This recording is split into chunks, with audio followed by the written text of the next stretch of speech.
his bones rattle. It was still dark. The only light came from the moon and the stars. More stars than Stanley had ever seen before. It seemed he had only just gotten to sleep when Mr. Podensky came in and woke everybody up.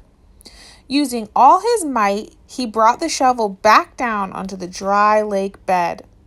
The force stung his hands, but made no impression on the earth. He wondered if he had a defective shovel.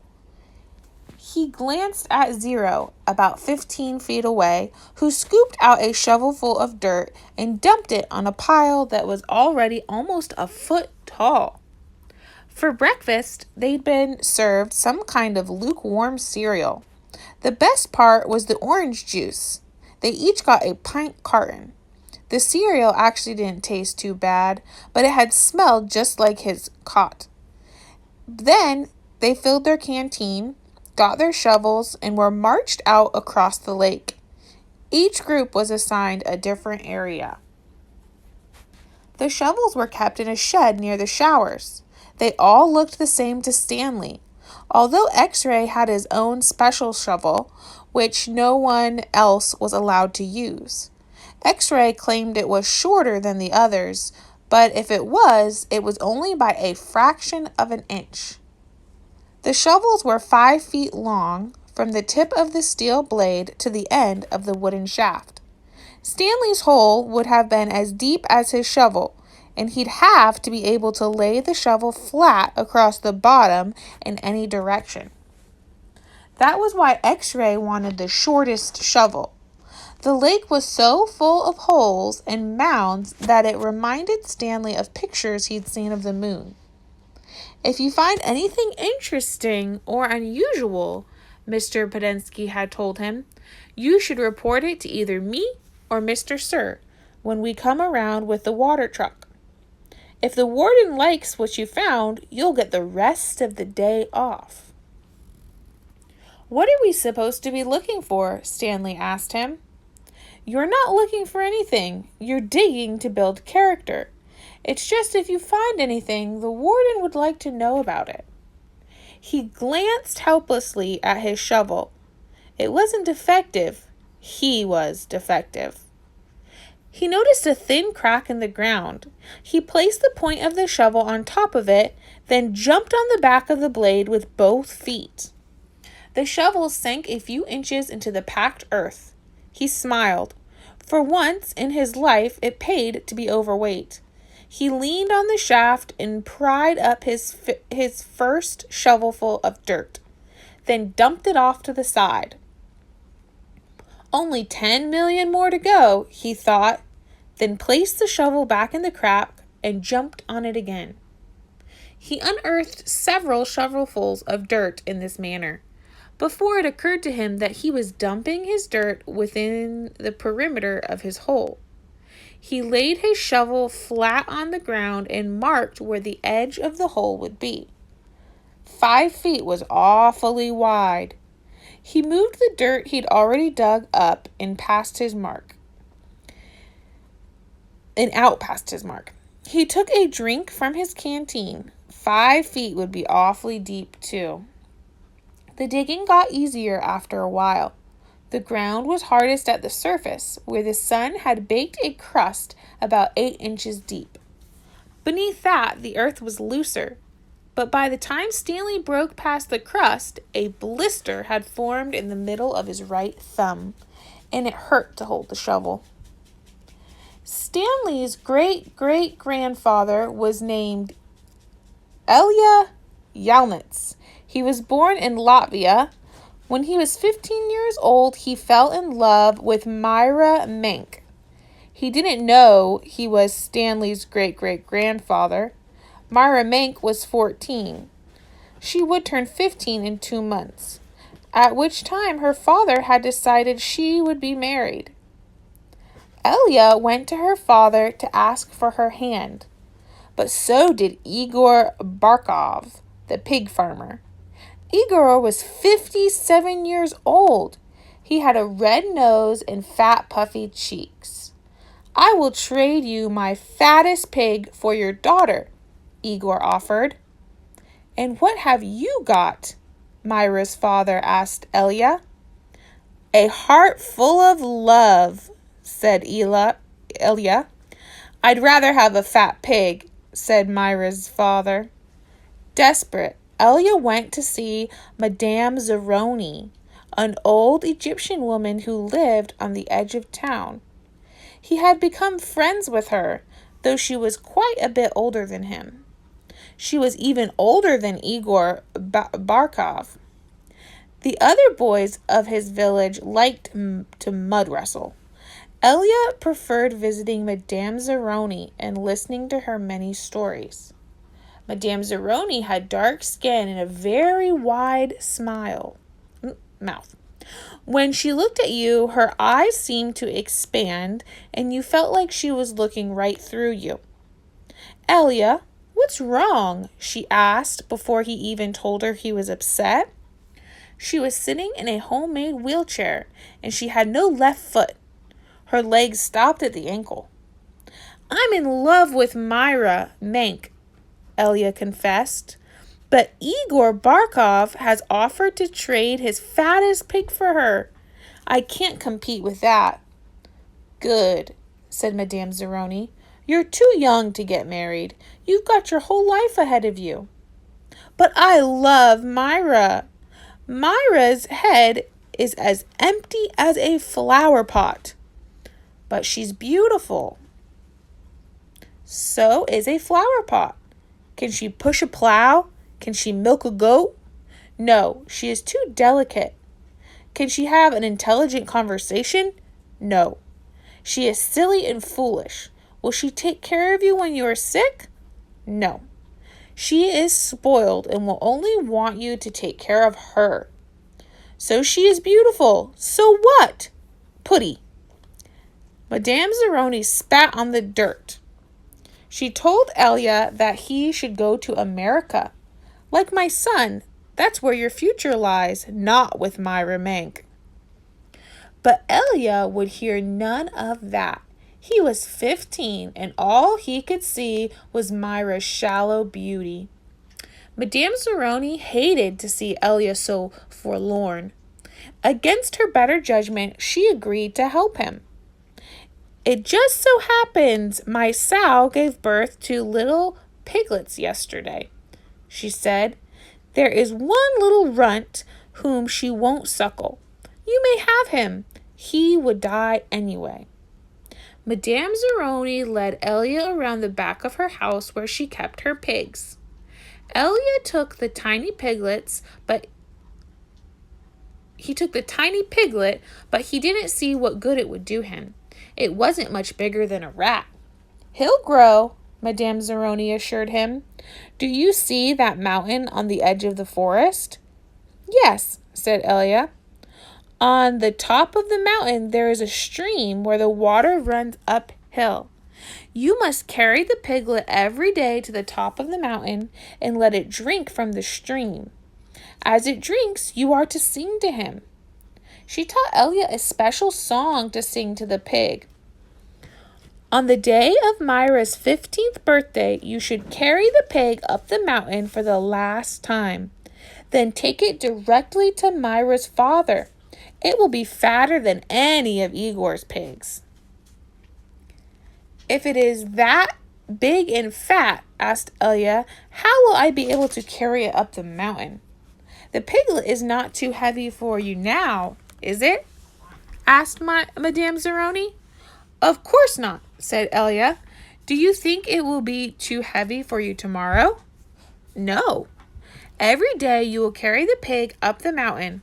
It will get a little bigger, but you will get a little stronger. After you give the pig to Myra's father, I want you to do one more thing for me." "Anything," said Elia. "I want you to carry me up the mountain.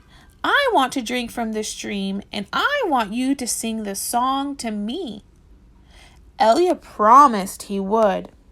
Madame Zeroni warned that if he failed to do this, he and his descendants would be doomed for all eternity.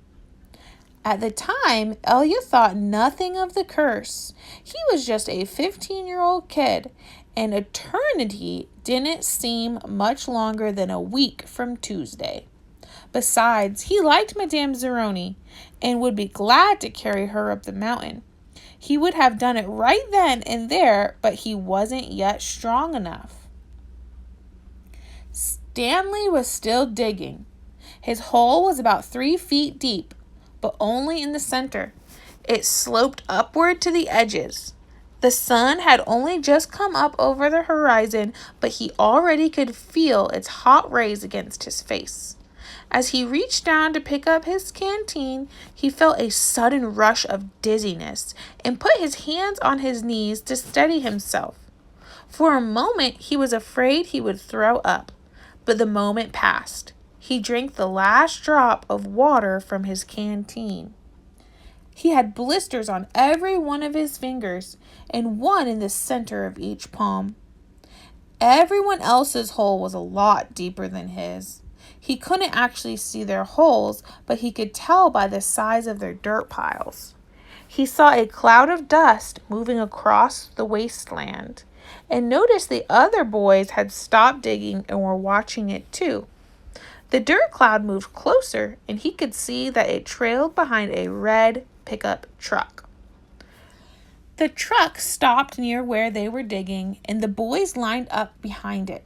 X-Ray in front, Zero at the rear. Stanley got in line behind Zero. Mr. Sir filled each one of their canteens from a tank of water in the bed of the pickup. As he took Stanley's canteen from him, he said, "This isn't the Girl Scouts, is it?" Stanley raised and lowered one shoulder. Mr. Sir followed Stanley back to his hole to see how he was doing. "You better get with it," he said, "or else you're going to be digging in the hottest part of the day." He popped some sunflower seeds into his mouth, deftly removed the shells with his teeth, and spat them into Stanley's hole. Every day, Elia carried the little piglet up the mountain and sang to it as it drank from the stream. As the pig grew fatter, Elia grew stronger. On the day of Myra's 15th birthday, Elia's pig weighed over 50 stones. Madame Zeroni had told him to carry the pig up the mountain on that day as well. But Elia didn't want to present himself to Myra smelling like a pig. Instead, he took a bath. It was his second bath in less than a week. Then he led the pig to Myra's. Igor Barkov was there with his pig as well. "These are two of the finest pigs I've ever seen," Myra's father declared. He was also impressed with Elia, who seemed to have grown bigger and stronger in the last 2 months. "I used to think you were a good-for-nothing book reader," he said, "but I see now you could be an excellent mud wrestler." "May I marry your daughter?" Elia boldly asked. "First, I must weigh the pigs." Alas, poor Elia should have carried his pig up the mountain one last time. The 2 pigs weighed exactly the same. Stanley's blisters had ripped open, and now blisters formed. He kept changing his grip on the shovel to try to avoid the pain. Finally, he removed his cap and held it between the shaft of his shovel and his raw hands. This helped, but digging was harder because the cap would slip and slide. The sun beat down on his unprotected head and neck. Though he tried to convince himself otherwise, he'd been aware for a while that his piles of dirt were too close to his hole. The piles were outside of his 5-foot circle, but he could see he was going to run out of room. Still, he pretended otherwise and kept adding more dirt to the piles. Piles that he would eventually have to move. The problem was that when the dirt was in the ground, it was compacted. It expanded when it was excavated. The piles were a lot bigger than his hole was deep. It was either now or later. Reluctantly, he climbed up out of his hole and once again dug his shovel into his previously dug dirt. Myra's father got down on his hands and knees and closely examined each pig, tail to snout. "Those are two of the finest pigs I've ever seen," he said at last. "How am I to decide? I have only one daughter." "Why not let Myra decide?" suggested Elia. "That's preposterous!" exclaimed Igor, expelling saliva as he spoke. "Myra is just an empty-headed girl," said her father. "How can she possibly decide when I, her father, can't?" "She knows how she feels in her heart," said Elia. Myra's father rubbed his chin, then he laughed and said, "Why not?" He slapped Elia on the back. "It doesn't matter to me. A pig is a pig." He summoned his daughter. Elia blushed when Myra entered the room. "Good afternoon, Myra," he said. She looked at him. "You're Elia, right?" she asked. "Myra," said her father. "Elia and Igor have each offered a pig for your hand in marriage. It doesn't matter to me. A pig is a pig. So I will let you make the choice. Whom do you wish to marry?" Myra looked confused. "You want me to decide?" "That's right, my blossom," said her father. "Gee, I don't know," said Myra. "Which pig weighs more?" "They both weigh the same," said her father. "Golly," said Myra. "I guess I'd choose Elia." "No, Igor." "No, Elia." "No, Igor." "Oh, I know. I'll think of a number between 1 and 10. I'll marry whoever guesses the closest number." "Okay, I'm ready." 10, guessed Igor. Elia said nothing. "Elia?" said Myra. "What number do you guess?" Elia didn't pick a number. "Marry Igor," he muttered. "You can keep my pig as a wedding present." The next time the water truck came in, it was driven by Mr. Podensky, who also brought sack lunches. Stanley sat with his back against a pile of dirt and ate. He had a bologna sandwich, potato chips, and a large chocolate chip cookie. "How you doing?" asked Magnet. "Not real good," said Stanley. "Well, the first hole's the hardest," Magnet said. Stanley took a long, deep breath. He couldn't afford to dawdle. He was way behind the others, and the sun just kept getting hotter. It wasn't even noon yet, but he didn't know if he had the strength to stand up. He thought about quitting. He wondered what they would do to him. What could they do to him? His clothes were soaked with sweat. In school, he had learned that sweating was good for you. It was nature's way of keeping you cool. So why was he so hot? Using a shovel for support, he managed to get to his feet. "Where are we supposed to go to the bathroom?" he asked Magnet. Magnet gestured with his arms to the great expanse around them. "Pick a hole, any hole," he said. Stanley staggered across the lake, almost falling over a dirt pile. Behind him, he heard Magnet say, "But first make sure nothing's living in it." After leaving Myra's house, Elia wandered aimlessly through the town until he found himself down by the wharf. He sat on the edge of the pier and stared down into the cold black water.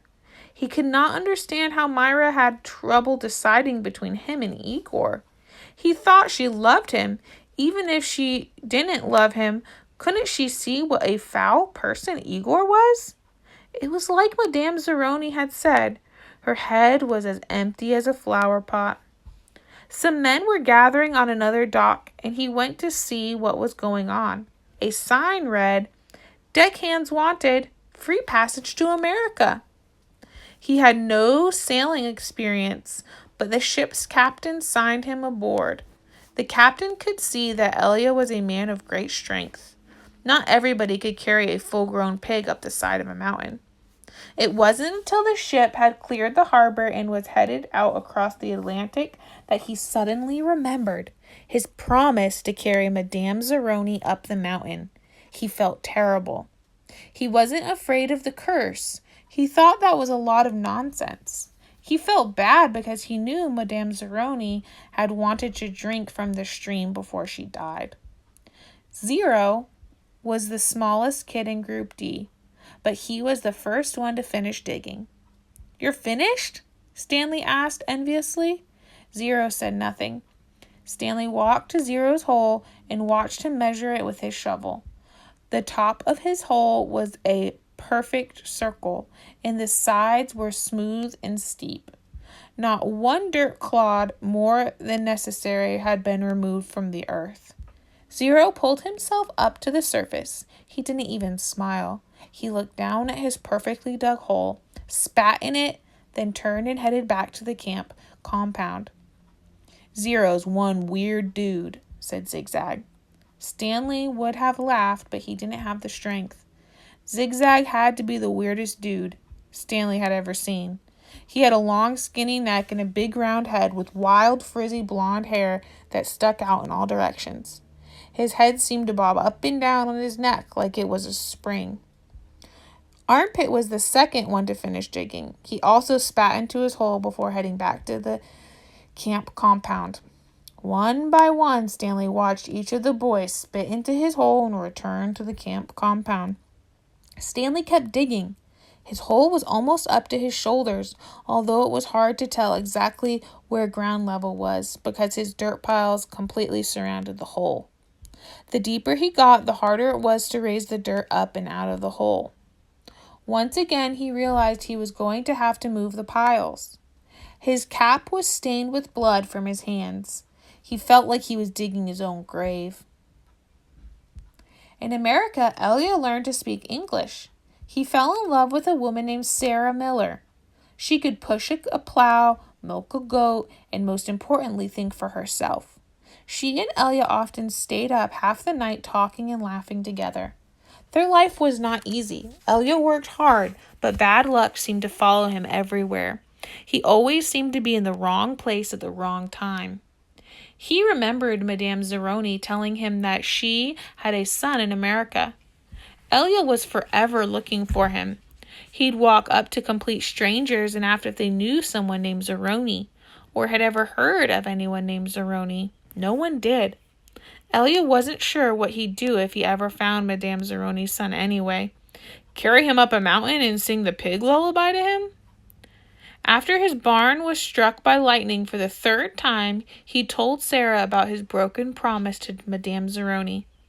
"I'm worse than a pig thief," he said. "You should leave me and find someone who isn't cursed." "I'm not leaving you," said Sarah, "but I want you to do one thing for me." "Anything," said Elia. Sarah smiled. "Sing me the pig lullaby." He sang it for her. Her eyes sparkled. "That's so pretty. What does it mean?" Elia tried his best to translate it from Latvian into English, but it wasn't the same. "It rhymes in Latvian," he told her. "I could tell," said Sarah. A year later, their child was born. Sarah named him Stanley because she noticed that Stanley was Yalnitz spelt backwards. Sarah changed the words to the pig lullaby so that they rhymed, and every night she sang it to little Stanley. If only the woodpecker sighs, the bark of the tree was as soft as the skies, while the wolf waits below, hungry and lonely, crying to the moo-oo-oon, if only, if only. Stanley's hole was as deep as a shovel, but not quite wide enough on the bottom. He grimaced as he sliced off a chunk of dirt, then raised it up over his head and flung it onto a pile. He laid his shovel back down on the bottom of his hole, and to his surprise, it fit. He rotated it and only had to chip off a few chunks of dirt here and there before it could lie flat across his hole in every direction. He heard the water truck approaching and felt a strange sense of pride at being able to show Mr. Sir or Mr. Prudensky that he had dug his first hole. He put his hands on the rim and tried to pull himself up. He couldn't do it. His arms were too weak to lift his heavy body. He used his legs to help, but he just didn't have any strength. He was trapped in his hole. It was almost funny, but he wasn't in the mood to laugh. "Stanley!" he heard Mr. Podensky call. Using his shovel, he dug 2 footholes in the hole wall. He climbed out to see Mr. Podensky walking over to him. "I was afraid you'd fainted," Mr. Podensky said. "You wouldn't have been the first." "I'm finished," Stanley said, putting his blood-spotted cap back on his head. "All right," said Mr. Podensky, raising his hand for a high five, but Stanley ignored it. He didn't have the strength. Mr. Podensky lowered his hand and looked down at Stanley's hole. "Well done," he said. "You want to ride back?" Stanley shook his head. "I'll walk." Mr. Podensky climbed back into his truck without filling Stanley's canteen. Stanley waited for him to drive away, then took another look at his hole. He knew it was nothing to be proud of, but he felt proud nonetheless. He sucked up his last bit of saliva and spat.